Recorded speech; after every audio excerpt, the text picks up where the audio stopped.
你把你的情况来给咱说一下。之前吧，就是最严重的时候就得了胃炎嘛，困扰我的就是咳嗽。咳嗽多长时间了？咳嗽的，就是今年吧，就是特别严重，持续下来有两三年了得。啊，2、3年了。右胸这里老有点胀，有点发胀的。啊，右胁部有点隐痛。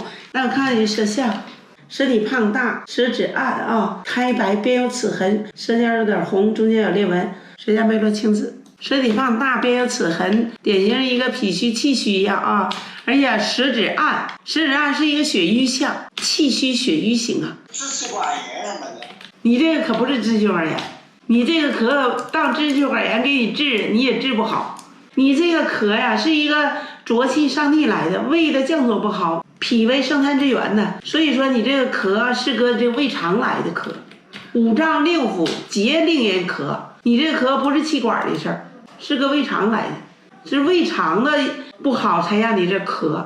你吧，以前你这胃不好啊，你吃点胃药或者治啊调啊，这个肠道的问题啊有所好转了，但你这咳没下来，你这咳在少阳和阳明经，通过和解少阳的方法来治疗你这个咳。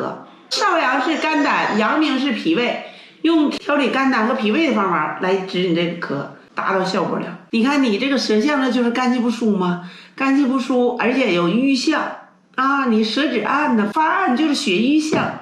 就是瘀象特别重，所以我为啥说你这个咳是得用调理肝胆和脾胃的方法来治你这咳，就在这儿呢。等你这嘎达不隐隐的发胀啊，隐隐的舒服了，你这嘎没啥症状了，大便拉的比较痛快了，你这咳就好了。你必须得疏肝呐，你肝气不舒，你才引起你这一大堆的问题出现了。疏肝调畅气机，脏腑功能运转正常，你问题就得到解决了，代谢好就好了。